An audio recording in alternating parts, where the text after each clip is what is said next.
When I was 25, I made the biggest decision of my life. I decided to move across the country to go to grad school. Life on the East Coast in Virginia hadn't been great since I finished undergrad. I was working 2 dead-end jobs, in a toxic relationship, and just generally depressed going from 4 amazing years of college to that. I planned out that trip weeks before leaving. I decided to take the route going through the middle of the country, passing through states like Tennessee, Oklahoma, Texas, and New Mexico. Since I didn't have any deadline on when I needed to arrive, I decided I'd drive 10 to 15 hours per day and stay wherever I ended up. I decided to find cheap Airbnbs instead of pricey hotel rooms, but I actually prefer the home feel of Airbnbs to hotel rooms.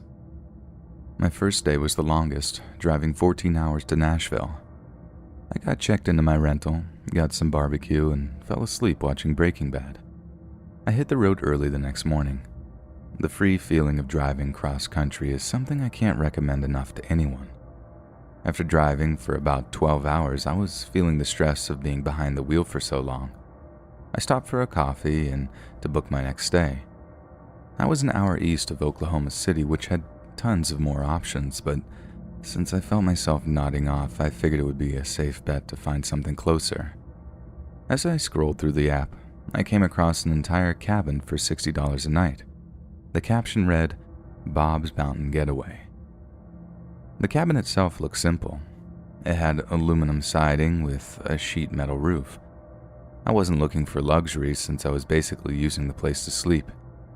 As I read through the description, something seemed off, as if the poster were trying too hard to make the place seem like a resort. I also thought to myself, this is eerily similar to those stories you hear about people getting murdered in a cabin in the woods. Having watched too many killer documentaries and movies, I decided to go ahead and drive to Oklahoma City and stay at a safer looking place. The rest of my trip was pretty normal. I'd never seen the mountains out west, so I was in awe with how rocky and how non-green it all was. Fast forward 2 years later, I'm out of grad school with a good job and in a healthy relationship. I was listening to a true crime podcast called The Last Podcast on the Left. They have a segment where they read news stories about strange happenings. They read a news segment entitled The Eunuch Makers. Basically, these 2 men were renting a cabin on an LGBTQ app similar to Airbnb and offering services for gender reassignment surgeries. Mind you, these guys weren't doctors or even college educated. They were caught because one of their patients went to the ER due to a botched surgery. Curious, I googled the story and started scrolling down, eventually to a picture of the cabin. It looked oddly familiar, and it took me a minute to realize why. It was the same cabin I saw on Airbnb 2 years back. I went through my phone to confirm because I remember taking a screenshot of it because of how creepy it looked. What makes things even more terrifying is that they were keeping the body parts after the surgeries in jars. They would grind them up to make sausages and other dishes. I'm not sure what sort of harm would have befelled me if I would have stayed there that night, but the thought of what was going on in the same place I almost slept in is spine-chilling. Take it from me, if you're ever in an area you're unsure about, always spend the extra money for your safety.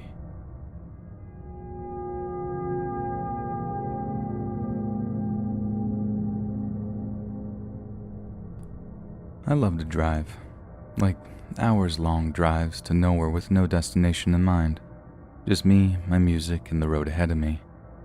Living in Nebraska, I'd often take back roads or lonely highways cutting through the countryside to small towns and eventually cities, and I'd usually take these drives at night since they were less traffic to worry about. I've done it since I've had my license 4 or 5 years ago, and I've never once had any sort of issue, nor have I ever run into any trouble. That was until a few nights ago. For reference, I'm a relatively small 22-year-old female, and as I stated before, I often take these drives completely and utterly alone.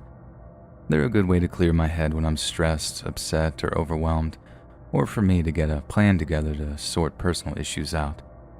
I've also done these long and lonely drives to get away from the toxicity of my household when I used to live with my parents as a means of coping with their alcoholism, though now that I moved out and am in a much better place mentally, I don't really have the urge to get in my car and just drive anymore. However, on the night that this event took place, I was feeling pretty overwhelmed, stressed, and anxious with a ton of personal issues I'd rather not get into. I felt restless and irritable around my boyfriend, couldn't focus on anything else, and decided I could take a drive to clear my head. My boyfriend was understanding and told me to be careful and to not be gone for too terribly long since it was getting pretty late. I agreed, gave him a kiss goodbye, and left. I drove around our city for about 30 minutes, but I was still feeling on edge about everything transpiring in my personal life, so I decided to drive further north down those familiar, dark, winding one-lane highways. I kept the car at a steady 65 miles per hour, taking the turns at a slower pace in case a deer jumped out around the bend, and was just admiring the vast empty darkness of the snow-capped fields and barren trees. It was honestly a bit creepy being all alone with no cars in sight, in seemingly the middle of nowhere. The few houses miles back from the road, lightless, and the dead cornfields withered away and covered in snow. It was like something out of a horror movie, and I half expected to see a ghost pop up in my rearview mirror or see someone clamber out from the patches of trees dotting the horizon. The only light came from the headlights, and even then I still strained to see through the inky darkness of the night. By now it was just after 11, and I told myself that once I made the familiar roundabout that would either take you to a small town or back up towards the city, I would head back to the city and home. That roundabout was still maybe 15 to 25 minutes away, but other than my imagination picturing the worst, I wasn't really all that concerned. I mean, I was by myself. I didn't have any other motorist to worry about, right? As I'm rounding around another bend, I notice a vehicle with its hazard lights maybe a quarter of a mile or something away from me. It was some sort of sedan, dark-colored, and was angled to where only part of it was on the shoulder while the rest was jutted out into the road, like they had pulled over in a hurry but didn't quite manage to do that. The driver's side door was flung wide open, and as I slowed my vehicle down and angled it towards the opposite side of the road to pass, I could make out what looked like maybe blood on the inside of the open door. I didn't see anyone on the road or in the car, and I was the only motorist in sight. Cell phone reception is spotty at best in this part of the country, but more often than not, you couldn't get reception no matter how hard you prayed, which was definitely the case when I took a glance at my phone to see I hadn't had any service. So, a lone female on the road at night, pulling up near a vacant vehicle that looks like someone had been attacked on the inside, with no cell service. No, I'm no dummy. I've watched countless episodes of Investigation Discovery and Criminal Minds, and read far too many true crime books to know that this had bad and danger written all over it. But there was still a small part of me that worried something terrible had happened to whoever was in that vehicle, and I thought I needed to help. These roads don't get a lot of traffic late at night, and temperatures were well below freezing. If someone were hurt or in trouble, there was no one and nothing else to help them but me. Still, I erred on the side of caution. I was still driving my car, though a bit more slowly, and as I approached the vehicle, I rolled down my passenger window a bit, shut off the music, and called out, "Hey, anyone there? Are you okay?" I didn't hear a response. I worried they were passed out somewhere, but I wasn't about to get out and look for them. I told myself I'd call out one last time, and if I didn't hear anything, I would leave, and the moment there was reception, I'd call it in. And if I did hear someone, well, I had figured out my next course of action then. So again, I shut out, "Hey, what happened? Are you okay?" There was silence for a beat, and then I heard rustling in the shadows of the trees, followed by a gruff voice saying, "Yeah." I was relieved at first, and was about to say something in response or possibly even stop my car and get out when I noticed three things nearly simultaneously. As I inched my way past the front of the sedan, I noticed that there was no damage to the hood anywhere else in the vehicle, which I found to be strange considering the blood on the inside of the door. In the rearview mirror, I caught a glance of someone coming out from behind the sedan, and they were making their way towards my car, fast. The person did not have any blood on them or appeared injured in any way, wearing a mask. Not like a face mask from the pandemic or a ski mask or anything normal, but one of those masks you could see in the Purge movies, and they were holding something in their hand. I don't know what it was. I couldn't get a look, but from its length and shape, my guess was maybe a tire iron or a crowbar or something. I don't need to tell you that I slammed on the gas the moment I noticed those things and drove like a maniac out of there. My heart thundering in my chest and my entire body shaking. My window was still rolled down in my haste and the music was still shut off, so I could very clearly hear someone, definitely a man, shouting at me, though I had no clue what they were saying. I just knew I had to get out of there immediately. I stole one last look in my rearview mirror as I drove away, mostly to see if they were getting in their sedan to follow chase or if they had stopped. The man with the weapon was still standing in the middle of the road watching me, and right before I looked away from the mirror, I saw a second man emerge from the trees that had been rustling earlier, also wearing one of those creepy masks and no trace of blood on him. I probably broke every law for speeding that night, but I wanted to get as far away from those men as possible. As soon as I made it to the roundabout, I turned towards town, parked in the Walmart parking lot that thankfully still had cars from who I assumed were workers closing up shop, and proceeded to have a full-on meltdown. When I could pull myself together, I called one of my friends, T, who was a police officer, to tell him what happened and what I should do. He was concerned for me, and after asking if I was okay, where I was, did they follow me, etc., he told me since it was out of city limits, he couldn't do much on his end, but he could get in contact with the local police sheriff in that jurisdiction to take my statement and check it out. I agreed, thanked him, and while I waited for police to show up, I called my boyfriend. Through my hysterical sobs and panic, I managed to tell him what happened not even 10 or so minutes ago. He was, as you can imagine, super freaked out for my safety and wanted me to either come home immediately or drive down himself to take me home. I told him the police were on their way to take my statement, so I couldn't leave and that I was okay, but I stayed on the phone with him until I saw the familiar police cruisers pulling into the lot.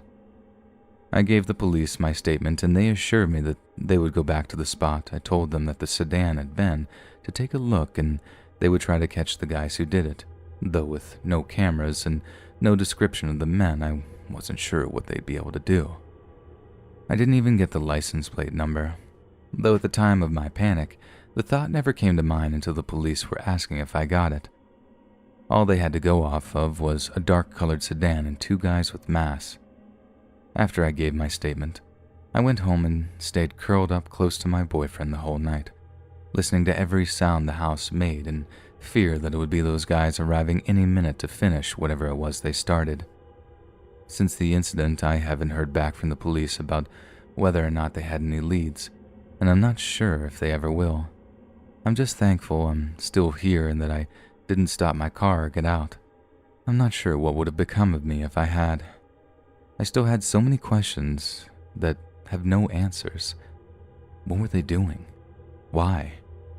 Was that blood on the inside of the car, or just a ruse to get more attention? If it was really blood, did they hurt someone else? What would have happened to me if I had stopped my car? Needless to say, I won't be going on any more late-night drives to anywhere, and I hope I never cross paths with those freaks again.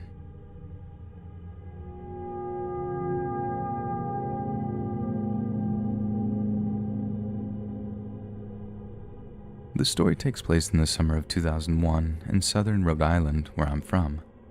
I'm a female for reference, and I was 20 years old that summer, in between my junior and senior years of college at the University of Rhode Island. I decided to stay on campus and take some classes so my senior year would be a little lighter and be less stressful for me. So I rented a cute little apartment with a friend near campus, and we loved it. There were a lot of other college students around, and I enjoyed living so close to the beach in summertime.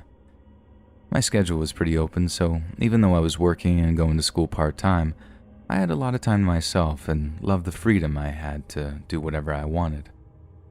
I've always been into fitness and exercise, and one of my favorite things to do that summer was take my rollerblades to the local bike path and listened to music in my earbuds while I glided down the long, straight path. Every day I would drive to the bike path and park my car at a park close by to the path and rollerblade the mile-long path until it ended and where another park began. At that second park, I would sometimes rest on one of the benches and take a little break and drink some water before turning back around to go down the bike path again and ending up at the original park where my car was.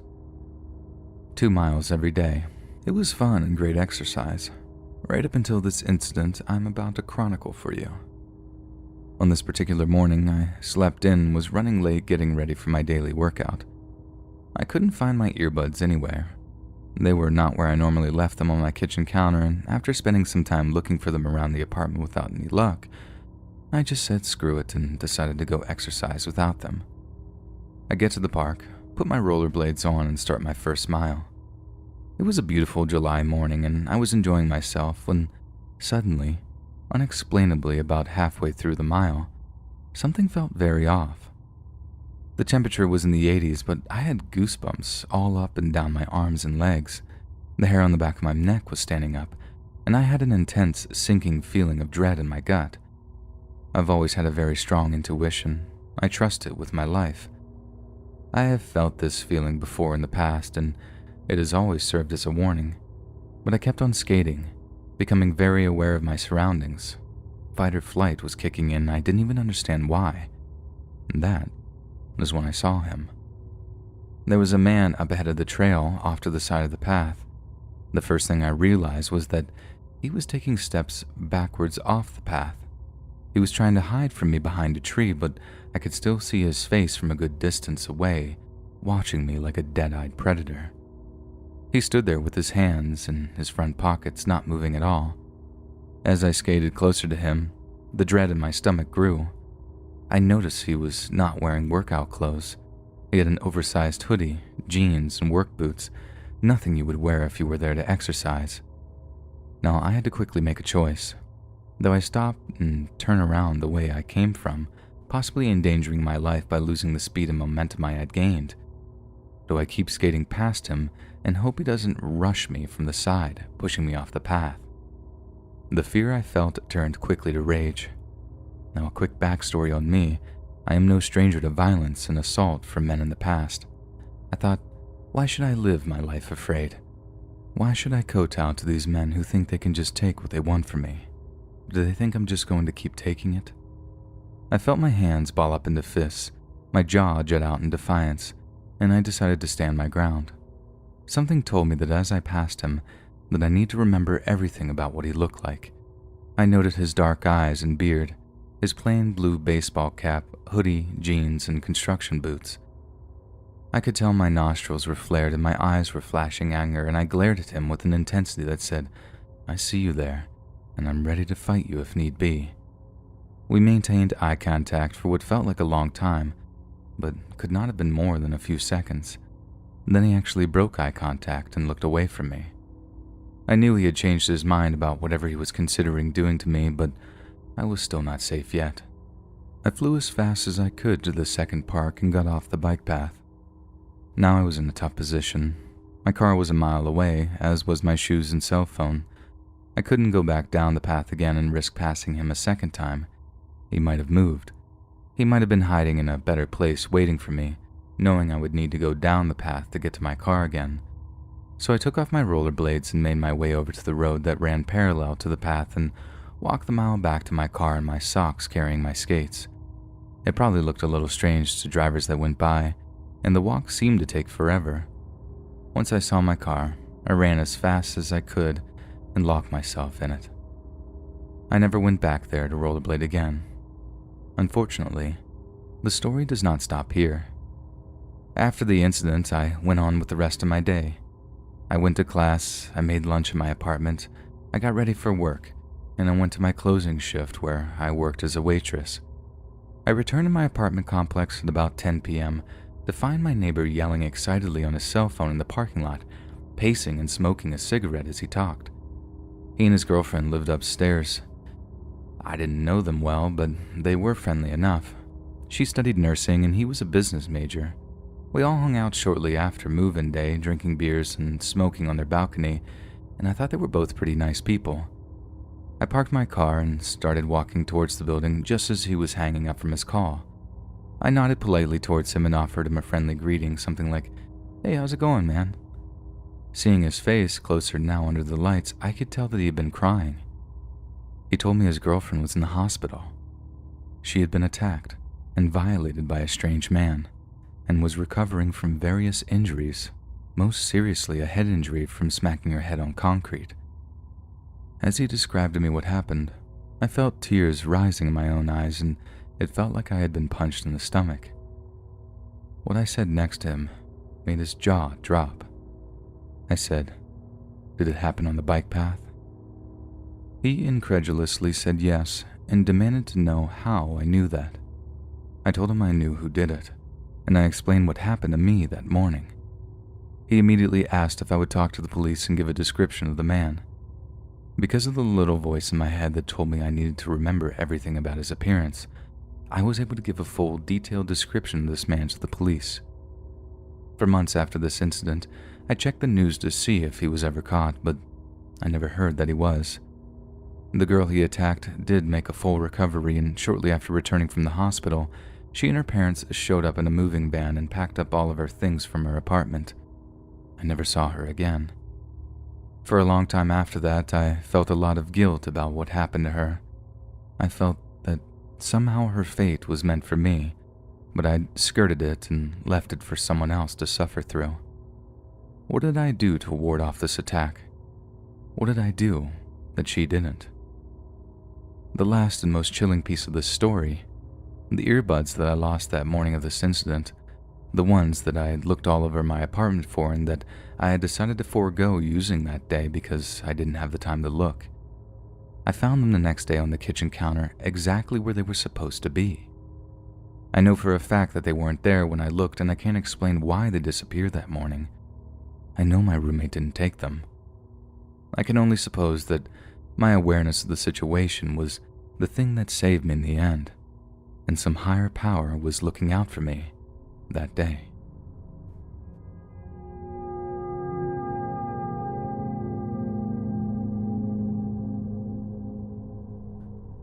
I live in a fairly large city for northeastern Ontario called Thunder Bay, around 100,000 population. I was forced to move out of an apartment I had lived in for 6 years due to the number of trap houses and crack users around. So I did move into the new apartment I live in now, still fraught with drugs, but not as bad. As soon as I moved in, this smell started emanating from everywhere, and I told my boyfriend at the time, who helped me move, that it smells like a dead body. The landlord told me the tenant disappeared or went to jail or something akin to that. My boyfriend at the time told me it was my previous encounters with death that had me paranoid, but when I smell it, I know it. I cleaned my fridge and oven with bleach and oven cleaner as well as underneath with the hope that it was left over from previous tenants. I even thought at first that it was coming from the drains, so I used a drain cleaner. I thought maybe some sort of meat or something was rotting under the fridge or stove, but I was wrong. The smell persisted. One day I was vacuuming and the handle of my vacuum cleaner hit the wall and it opened slightly, so I went to investigate. And there was the most awful wall of stench one can imagine. Think of sticking your face in a bag of garbage that had been baking for weeks under the sun. Upon my recoil, I saw him. He was on the ground, but the rope still around his neck and hung around a pipe. A lot of his fluids had actually eaten through part of the floor. I called the police, of course, and I didn't touch him, but they came and investigated off and on over a week and deduced that he had taken his own life. I'm still in that apartment, but I intend to move soon. Upon inspection of the wall closet that seemed to slide in and out now, I washed it all with bleach and the landlord repaired the floor. There are shelves and a massive pipe going through the top of it. I have since closed the door and haven't used it since, but it was in my bedroom, so at times I do lie awake, staring at it.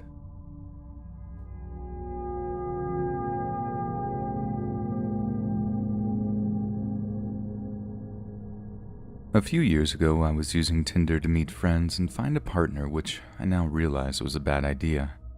I would swipe right on everyone hoping to find someone to talk to and just a friend, as I was kind of a loner with no friends and homeschooled. I remember meeting a funny girl named Katie. Katie started the conversation with memes and funny jokes and pickup lines. Me being someone who needed anyone to talk to was filled with excitement. We talked for a few hours and Katie ended up wanting my Snapchat username. I agreed and sent it to her, hoping she wasn't fake or a man or using a fake picture catfishing others. Katie added me and sent a picture of her face.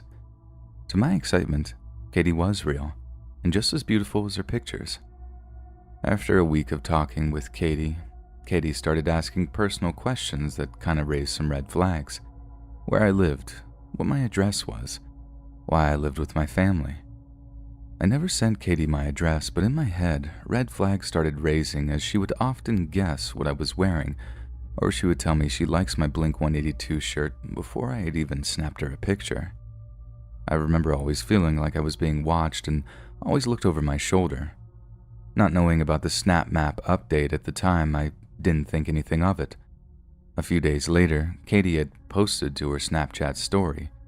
Now before I go further, I want to mention Katie lived in a town 45 miles north of me. Anyway, continuing, Katie posted a picture of a playground park to her Snapchat story. Earlier in the day, me doing the usual skipping all my friends' stories, didn't realize what I saw. An hour later, she had sent me a Snapchat of her at the park along with the caption, "I see your house from here."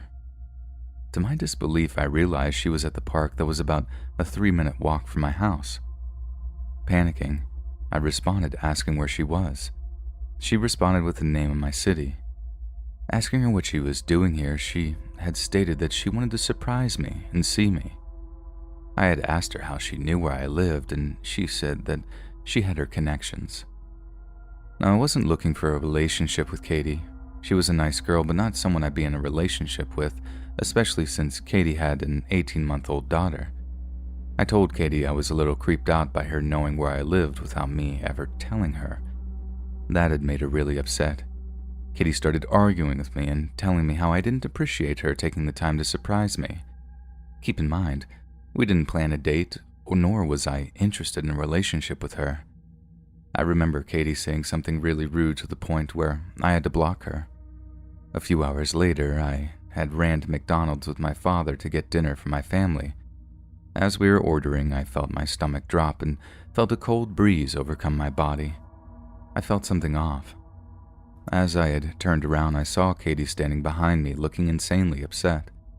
I quickly turned back around and pretended I didn't see her.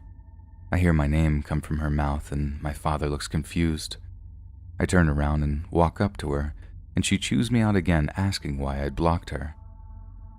I, being a really nice person giving people the benefit of the doubt, I unblocked her and gave her a hug stating I was busy with my family that day. As soon as I got home, she had snapped me saying she would see me soon, later this week. Again, I blocked her because she really did creep me out.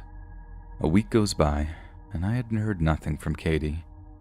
That was until I was cleaning up and went to take the trash outside, and as I opened my door, I was stunned to see Katie inside a car in front of my house. Freaked out, I dropped the trash bag and slammed my door. To this day, I don't know what she intended to do or what she wanted, but my advice to anyone reading this is always check to see if your Snap Map location is on or not.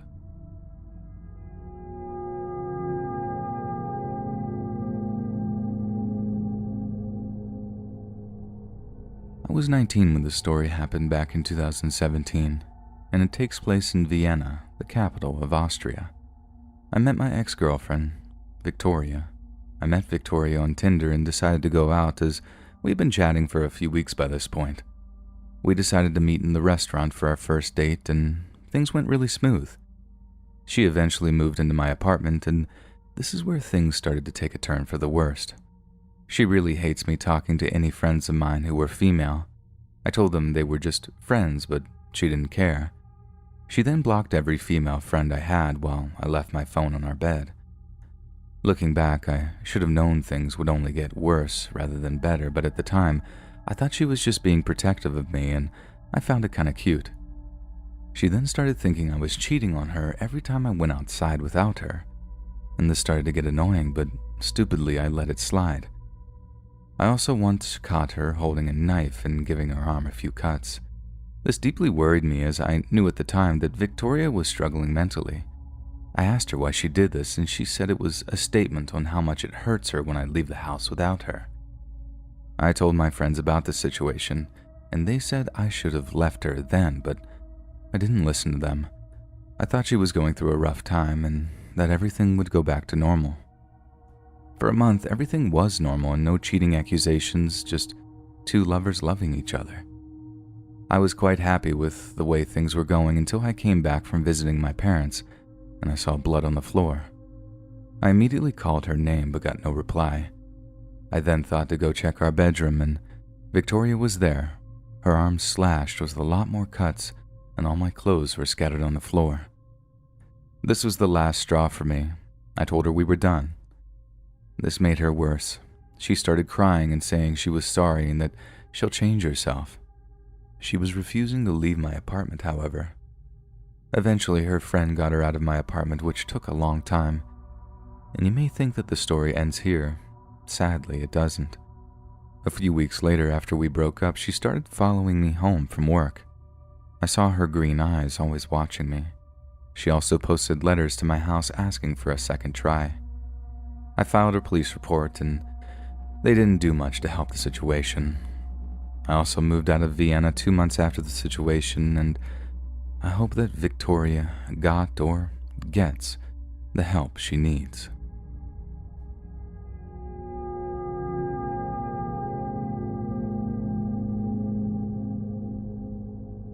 I'm turning 20 in a month, but this happened when I was in 9th grade, freshman year, and I was a naive 15-year-old just starting the big high school life.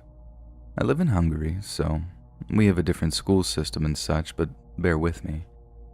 So when I started high school, I decided I wanted to be part of the choir of the school, mostly because I had to get 50 points of community service to be able to graduate 4 years later, and if I went to the choir, I got 15 in a year. So I go the second week of school, and that's when I met him for the first time, George.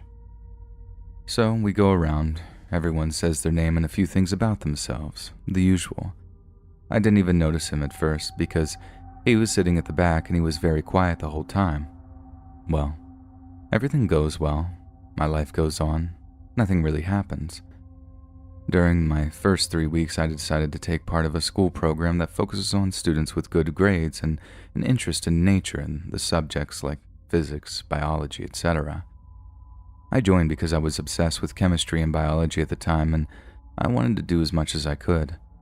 When I joined with a few of my other classmates, everything went smoothly. We go to these on Friday afternoons and stay in the school laboratory, do some experiments, studying, etc. Then after like 2 weeks, the teacher decides that they want us to mingle and don't just group up with our classmates. This program only allowed 9th and 10th grade students, so they manually pick our partners. I got partnered with a few 10th graders, and one of them was George. I kind of recognized him, but just assumed from school, obviously. Usually I'm friendly and chatty, so I become fast friends. More like we know each other's names and say hi with everyone. Time goes by. He reaches out to me over Facebook. This happened years ago, so excuse me if my memory's a bit hazy, but we chat a bit. He was shy but friendly, and I was being friendly back because I didn't want to come off as rude. But I knew that some boys think if you're friendly that you're flirting, so I intentionally keep him at a distance and talk about boys and stuff. Wingwoman him a little, I suppose. You know how it goes. I then got a boyfriend. Didn't really last long, and it doesn't really add to the story, and I knew he didn't like that. We were kind of friends because we were in choir in the science program, but nothing past that. Time goes by. It's been like 4 to 5 months, and I know he likes me. I have just been broken up with. It didn't really affect me, but it did end, so he thinks I'm free. I hold him at a distance, but he starts to act weirder and weirder. At first, I thought it was because he had a crush on me and he doesn't know any better. But then he gets weirder and weirder, like going to the fountain to drink.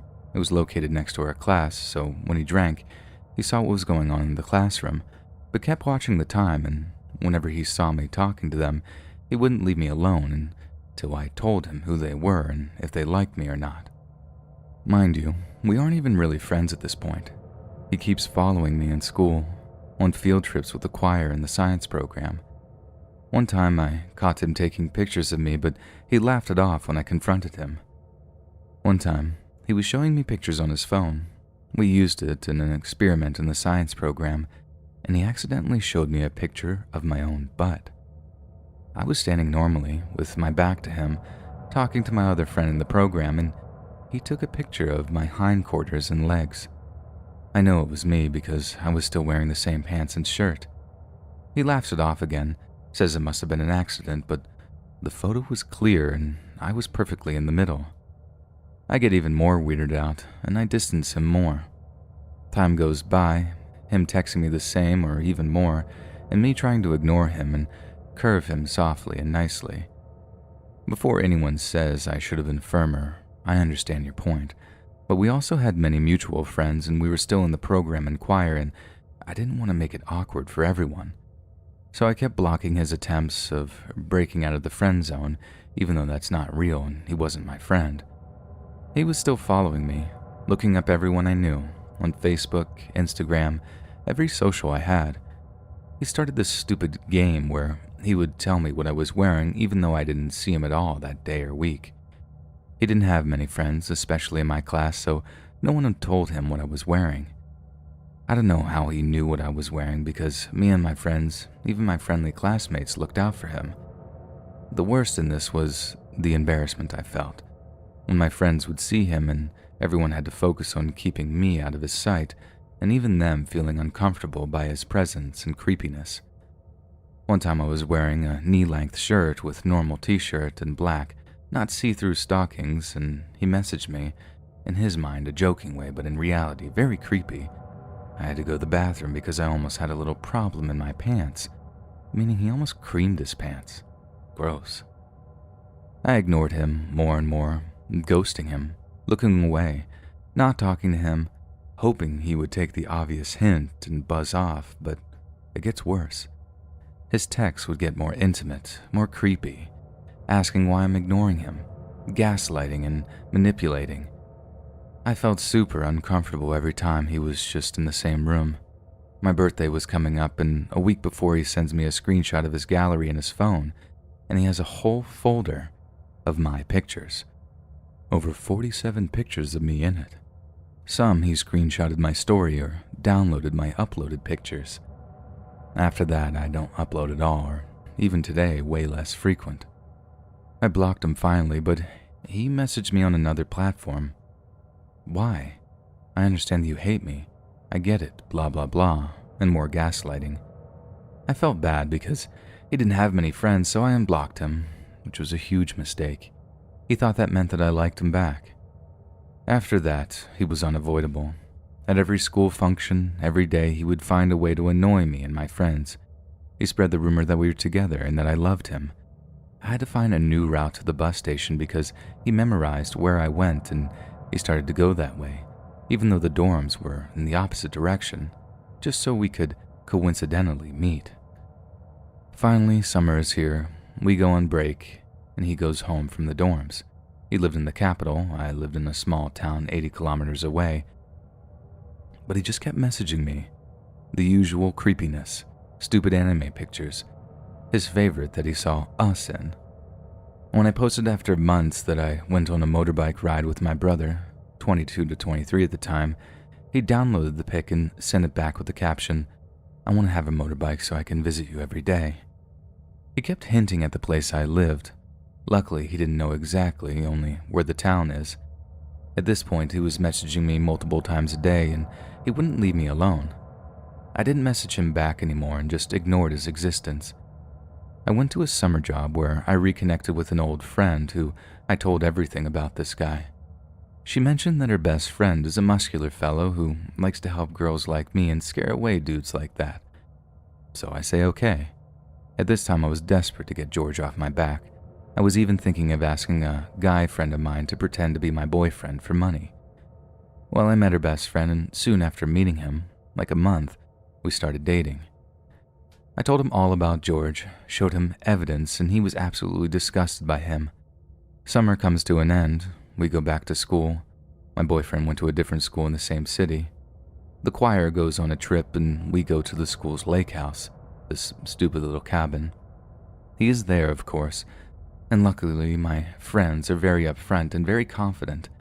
I tried my best to ignore him and pretend he doesn't exist. My friends separate us the best they can.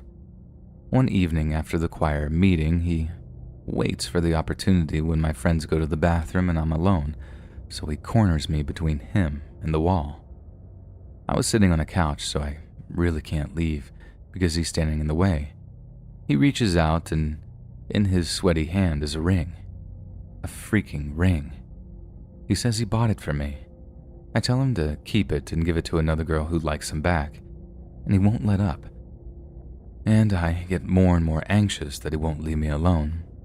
I wait until he moves a little, and I slip past him and bolt upstairs to our room that I shared with my friends.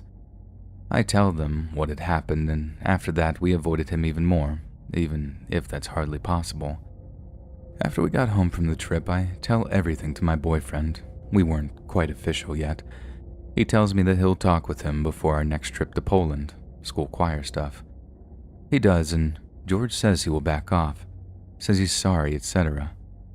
Well, he just continues his nonsense, glues himself to my group of friends and wouldn't leave us alone. He was lurking around waiting for me to be alone so he could ask about my boyfriend and why I'm letting him dictate our relationship. Luckily, my friend is extra, so she positions herself between us at all times, and I am extremely grateful for that. After we got home, I tell my boyfriend everything and he talks to him again. But George keeps up at it, so I tell him that my boyfriend wants to talk to him again. At first, George escapes through the side door of the school and tells me that my boyfriend didn't show up to the talk. I laugh at him because my boyfriend's right next to me reading his message. He was waiting for over an hour just to tell him to screw off. Well, next time he can't escape because I'll be there, so he goes out to talk. And after an excruciating half hour, we go home to my boyfriend's house. He tells me it went good, and I go home. At night, George messages me, telling me that he wants me to tell him to leave me alone, and doesn't want my boyfriend to manipulate me to hate him. I get so livid and rant to him and chew him out for his nonsense for the past year or so. I block him thereafter, and everything seems fine. He doesn't reach out again, leaves me alone, probably hates me too. Good. Forget him. But did you think this was the end? Of course not. After 5 months, he messages me again, tells me he's sorry, admits he was wrong, and he would like a second chance. I warily accept, hoping he did change. I know, naive little me. Well, he did change because he made up an imaginary girlfriend to make me think he didn't like me anymore. But he kept trying to coax me into going into his dorm to play pool. I deny him. He gets mad and I chew him out again. I tell him to leave me alone. He clearly hasn't changed and I don't want him in my life. I tell him to screw off like he was in the previous 5 months. He blocks me on Facebook and leaves me alone for about a week. He messages me again and then I tell him to leave again. After that, he doesn't try anymore. He has found himself a new target. The new girl looks like me. Hair color, length, height, and eyes and style is very similar. She goes to choir too. I leave the choir and the program is over, so he doesn't have an excuse. Do you think that now is the end? And of course not. After a year, he starts showing up at the store that I went to every day for 3 years, exactly when I went in. And he could have went like 20 minutes before and we would have missed each other, but he went when he knew I usually did. One time I was standing in line, at the end of the obviously longer line out of the two, and he stood behind me, didn't talk, just stared. I was starting to get mad, so I decided that I would not go to that store for 2 weeks.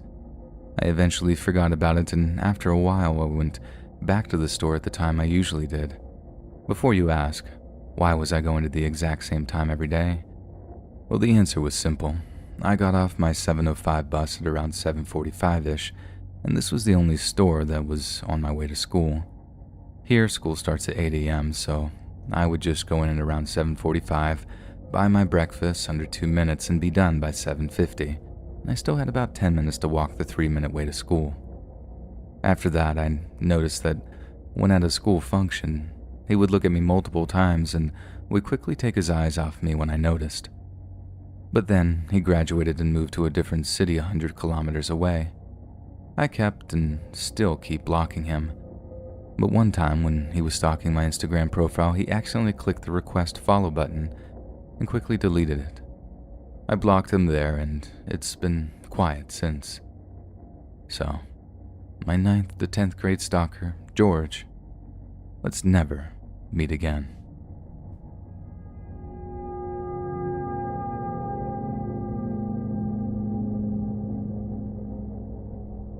I'm 48 years old and trans, male to female to be precise. I don't consider myself the best looking woman out there. I'd say I'm cute, but there's a lot more who are stunningly gorgeous, which is why I found this particular incident so strange. This might go slightly long, and I apologize in advance, but I can only convey it in such a format. It happened about a week ago, and on a particularly average day, nothing special about it. It was warm and sunny outside where I live here in Indiana. I had gotten home from work and forgotten to pick up some things from the store before I left. So I got changed into a pair of shorts and a t-shirt, then headed to the local Walmart to grab those items I forgot. I'd made my way into the produce section, looking at some heads of lettuce, when I was slightly startled by this older man, looking to be around his early to mid-60s, reaching out a bit closer to me than expected. Seeing as I still abide by the 6-foot distancing rule when possible, this made me stagger back just slightly. Not wanting to be rude, I kinda just giggled to myself at how I must have looked ridiculous for getting spooked by this harmless-looking gentleman. I had looked over at him directly, smiled to him, and said, "Hello, sorry to be in your way, sir." He turned to me and gave me a gentle-looking smile, but said nothing. I watched as he then took to his shopping cart, not even taking anything from the vegetables, and wandered off. I thought little of it, seeing as I've done similar things to that in some form or another. I then went on with my shopping and was halfway down the next aisle when I see this same man coming from the opposite direction. Again, I think nothing out of the ordinary. Shoppers often go down the same aisles. But when he passed me, he gave yet another smile and went back to just pushing his cart down the aisle. Now, normally this wouldn't be worth anything to note, except that when I grabbed something off the shelf, I saw out of my peripheral vision that the man then had turned his cart around, so he was now going the same direction I was. Strange. I'd round the corner to another aisle, but once more I was treated to this same man coming down the aisle behind me. This was starting to get a bit odd, and a red flag started to go off in my head. I glanced to his cart, and he literally had nothing in it, just walking around pushing it behind me. I'm usually pretty chill about things like this, but this time I had this odd feeling that something wasn't right. Aisle after aisle, the same thing happened. I'd go down a bit, he'd come down a bit. I'd stop in the aisle, he'd also stop. I'd start going and he'd start going. Maybe this was all just some strange coincidence, I thought to myself, except the little voice in my head telling me something was off with this guy. I decided to test my theory by backtracking to an aisle I'd already been to, acting as if I'd forgotten something. Sure enough, you guessed it, the old man followed. Stopping when I did and then following behind me when I'd walk again. Only this time it was getting very uncomfortable. At some point he'd taken a phone out and was walking with it out in front of him. If I glanced back towards him, he'd turn it to the side and make it seem like he was reading or texting or typing something out. In my head, I was only thinking about why would this guy be following me? What does he want? Regardless of me not being done shopping, I turned my cart around and headed for the front of the store. Of course, this man followed this action as well. I'd found the self-checkout employee and asked that she call a manager for me. She asked if she could help me, but I insisted on seeing a manager. She did so, and I noticed the old man, still on his phone, glance up toward me a bit, then back to acting like he was just reading a text. The store manager arrived just a few minutes after the employee had called, and I spoke to him about what was taking place and my concerns for this old man's actions. The manager looked over, as he had me point him out, and saw him with his phone turned towards us. With this, though, the old man then suddenly put his phone away, turned with his empty cart, and headed toward the exit. He dropped his cart off and then exited to the parking lot. He'd purchased nothing at all. I felt relieved he was gone and thanked the manager for his time. I finished my shopping without incident, never seeing this old man again. I don't know what this old man's intentions were. If he was just curious about me, shy to say anything, was he taking pictures with his phone? I can't say. All I know is that it was unnerving. Now, I know this might not be as scary as other posts and might sound mild to some of you, but when you're like me and not used to having strange men follow you around like that, it can be quite frightening, not knowing what he had planned had I left without telling anyone about him.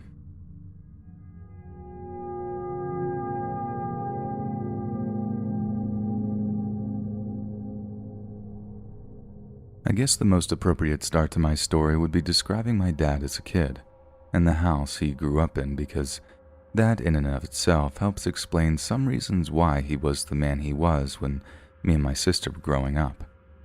My dad was born in Montana in 1963 and was the third of 5 children his parents had given birth to.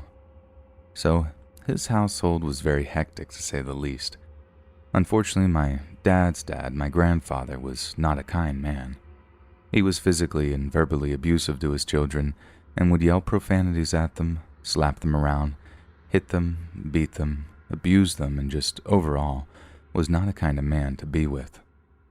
I recall my mom telling me that one day when my dad was 12 years old, his father pinned him down to the bed, sitting on top of him, and repeatedly punched him in the face before assaulting him even further, in detail I really don't want to go into. So, as you can imagine, my dad had a very rocky upbringing. When my dad turned 18, he did what many children of that age did and decided to join the military. After some paperwork, he was enlisted in the Army in 1991, starting his career of 22 years serving our country. Now, a humorous part of the story is when my dad met my mom. My mother attended the church that I wrote about in the first story, a small Christian church in a quaint town in Alabama. Very, very cultish. Though back then it was nothing like the church it is today. The people were kind. They had a great preacher, and the church community really cared for all of its members. What I'm about to describe is the day my dad met my mom, but told from my mom's side of the story, just so you can appreciate it in its full. My mom had grown up, went to school, college, and attended the church religiously her whole life. So when a scrawny guy with a beard down to his chest, shaggy hair, and old clothes came into the church for the first time, she was quick to notice. But not because she saw him as attractive, but because of how rough he looked. Imagine this. A 21-year-old guy, never to be seen in this church before, walks in with these huge round glasses that covered half your face, a long unkempt beard, weighed no more than 130 pounds soaking wet, and overall just had a rough exterior. He walks up to her and straight out says, "Hey, you're very beautiful. Will you go on a date with me?" He did always have a way with words. My mom was shocked at this stranger's proposal to a date, and did what any southern woman would do. She told him if he shaved off that beard and put on some decent clothes, then maybe she would think about it. That's what was said that day, and she thought nothing more of him. That is, until he returned to church the next week, clean-shaven, a new haircut, and wearing a suit and tie. Mom told me she didn't even recognize him when he boldly walked up to her and said, "Hello there, I'm back. Will you go on a date with me this week?" And that's all she wrote. They dated for 9 months before he popped the question and asked her to marry him. At this point in their lives, Dad had not been sent overseas for the military, so he was a funny, light-hearted, easygoing man that could light up a room with his kindness and terrible jokes. He treated my mom like a queen, bringing her a rose to work every day, taking her out for dinners, buying her anything he could afford for her, writing her romantic letters and leaving them throughout the house for her. He truly loved her. When my sister was born in 1992, they were excited to have a child. But not long after her birth, my dad was called to arms, being sent overseas for the first time. He was shipped to Iraq for 12 months, and the man who returned was not the same man that left. He was angry, mean, secretive. The war changed him, and this is where the nightmare begins. When my sister was young, she thinks around 7 or 8 years old, but she isn't certain because this time in her life is very fuzzy in her memory. Dad began to sneak into her room when our mom was away for work and would do terrible things to her. I was around 3 years of age at that point, and my sister complied and did what he asked so she could protect me from him. She doesn't know how long this abuse lasted. When she tries to think back on it, her memory almost freezes up. Her brain has blocked these memories out in an attempt to help her cope. During the same time, Dad would be caught emailing one of his army friends, a female friend. I won't accuse him of cheating on my mom with this woman because I have no evidence, but what I do know is my sister would see him messaging her on the computer when Mom was at work, trying to hide the emails and acting like he didn't know what my sister was talking about when she asked him about it. I think my mom suspected something was wrong at this time, but it's hard to say. I'm going to skip a few years to where I first remember the abuse towards both me and my sister. I was around 8 years old, attending the now cultish school. I'll write a very short summary about my schooling in case you didn't read my first entry. It was a very small school, taught on supposedly godly principles, based solely on God and the Bible. The school was strict with 98 rules you had to abide by. Everything from only wearing skirts or dresses, only listening to gospel music, not going to movie theaters, no Pokemon, and the list goes on. Our school had a mark system. When you did something wrong, you received a mark. If you got 3 marks or more at school, they sent you a note home to your parents telling them you were bad at school and needed punished. How me and my sister were punished is we would get paddled by Dad when we got home from work in the afternoon. This always made my dad furious, and he would yell at us, scolding us about how we'd been terrible kids and knew better. Then we would get sent to our rooms to be paddled.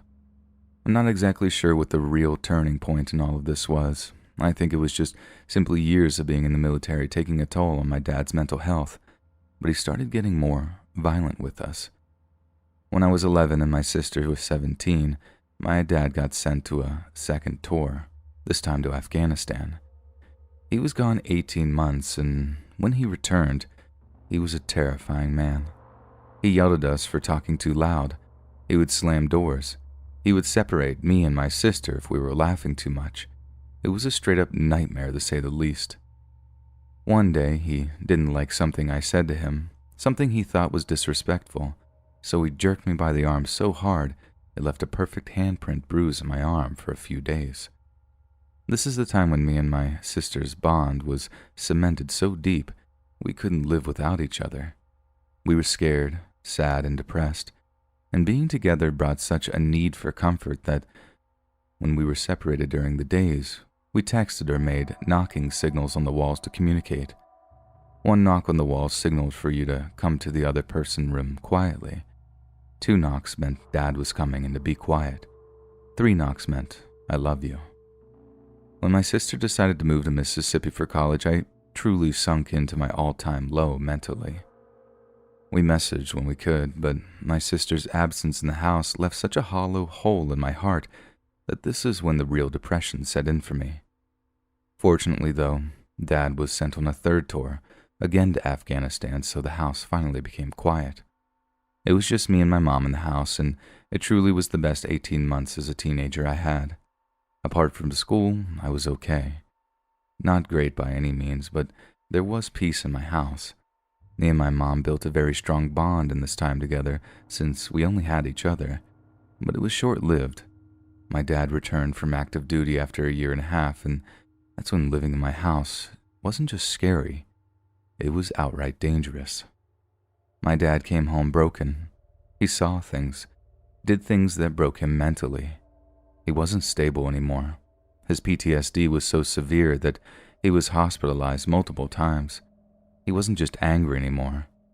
He was thinking about taking his own life and others. Dad threatened to shoot me and Mom and then take his own life afterwards. He was ready to do it as well. He had a gun in his hand and his other guns surrounding him on the bed. He was ready to die. He was ready for all of us to die. My mom talked him down and took his guns away, and that night he was sent to a military hospital for treatment. Something happens in you when you know your dad wanted to kill you. A despair, an emptiness, not even a fear, just drowning in sorrow. I'm 16 at this time. School couldn't get worse. The mental strain it took to hide what was happening at home and keeping a smile on for everyone was tearing me apart. I thought Dad was right to want us dead. What was left to live for? I can truly say if it wasn't for the loving support of my mother and my sister never leaving my side, I would not have survived. I would have taken my own life back then. Thinking back on those nights when I would look at a bottle of pills and think, dying in my sleep would be a peaceful way to go, or holding a knife to my wrist and thinking it would be so easy to cut and just leave quietly. Looking back now, I still don't understand fully why I never did it. The best I can figure is the love my sister and mother flooded me with gave me enough hope to keep going. But no matter why the reason, I'm glad I didn't go through with it. After my dad returned from the mental hospital, he was better, truly better. He didn't yell anymore. He laughed and played around again. He would tease me and make jokes, buy me new things, take me on father-daughter dates. It was better. Now, I'm not saying it was perfect. He still had his mood swings. He still said things that were hurtful sometimes, and I could never trust him like I wish I could. Looking at the man he became, compared to the man he was years ago, it almost scares me. I know what he's capable of. I know what thoughts run through his head. I know what would have happened if he got off his medicine. I've lived with all of this in my chest for years. I've never been able to freely tell anyone. I don't want to. I want people to see my dad as the man he is now. I don't want them to think bad things of him. He's come such a long way. He's worked hard to fight his mental illness, and I'm proud of the man he is now. A loving goofball, caring grandfather, and loving husband and father. But it is hard to keep all those feelings inside. I'm hoping writing out all of this will help me put my mind at ease. What makes it all harder is Mom isn't aware of many of the things he did to me and my sister. She doesn't know about all the abuse or the bruises or the cheating, the deleted internet history, and I pray she never does know. She's the hero in this story. She kept the family together, worked harder than she ever should have, spent any free time with us making us laugh. I want her happiness. She doesn't deserve to know it all. The moral I'm trying to portray here is, things do get better. In the darkest days when you are drowning in despair and sadness, hiding in your room, hoping he doesn't open the door, thinking the only way out is death, you're wrong. Things get better. I'm 22 now, married to a wonderful man, living happily. I survived an abusive upbringing, an abusive cult, and though I am still haunted with the nightmares of my past, I use the bad dreams as a reminder of how people can change. Being in the military and living with those demons really do change a person. I don't want to discourage anyone from serving their country, but I want you to know you may have to give more than you're willing to give. This is the end of my story, but remember everyone, you can win and have a great life. Take care.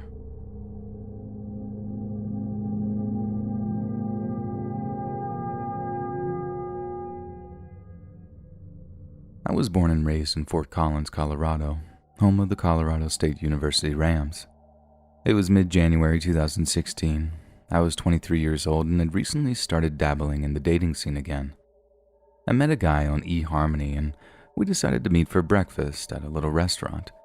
The date went really well, and after about an hour and a half of my date, Josh asked if I wanted to go for a walk with him and his dog Bandit. I told him I'd love to. So we left the restaurant and I followed him in my car to an open space area called Legacy Park in North Fort Collins that ran along the Poudre River. I texted my mom to be safe and told her where we were going. Snow covered the footpath that we walked along. Josh and I talked about our favorite places to hike in Colorado, and we both mentioned wanting to do a 14er that summer. Bandit was off-leash, running and playing in the snow. Josh mentioned he wasn't totally comfortable having Bandit off-leash because of some frozen-over section along the river. All of a sudden, we heard a little splash in the river. We thought it was maybe a bird or falling snow from a tree. Before we could do anything, Bandit immediately ran towards the river and jumped in, chasing the sound. Josh and I immediately ran to the bank and noticed that the area Bandit was in was not frozen over, but the edges around the bank were. Bandit was trying to pull himself out of the water, but couldn't. The ice along the edge was too slippery. In that moment, both of us panicked. Josh started screaming Bandit's name, and we both ran downstream trying to get ahead of him. Only 100 or so feet away was a big frozen-over area of the river.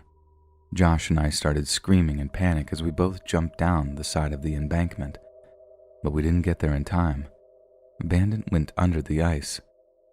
With our adrenaline rushing, both of us jumped on top of the ice screaming and searching the water below for his dog. All of a sudden, I heard a loud crack. The sound of cracking ice echoed through the woods.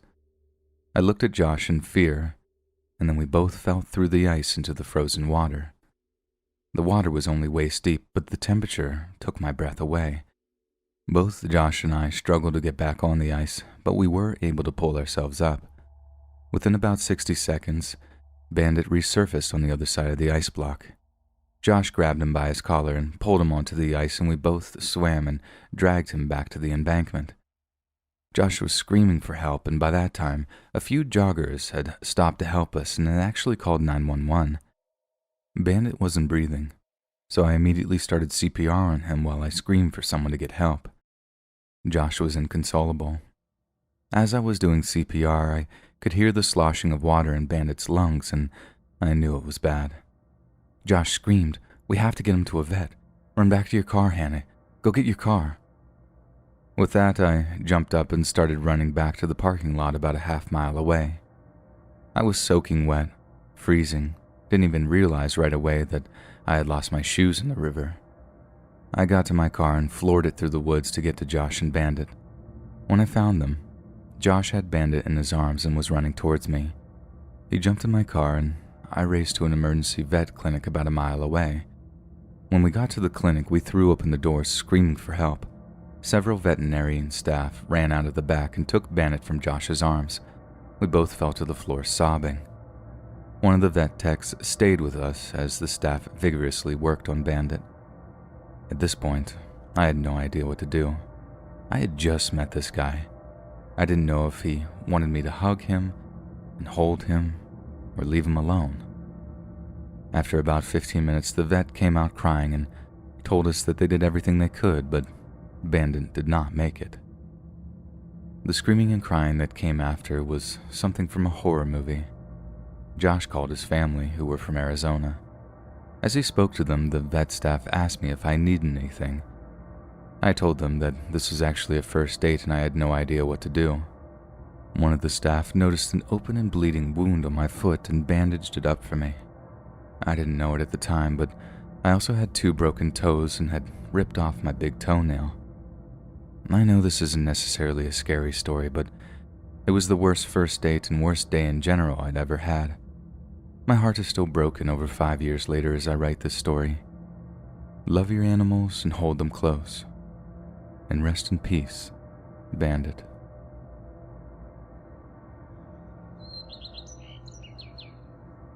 Hey friends, thanks for listening. Click that notification bell to be alerted of all future narrations. I release every Monday, Wednesday, and Friday at 7 p.m. Eastern Standard Time.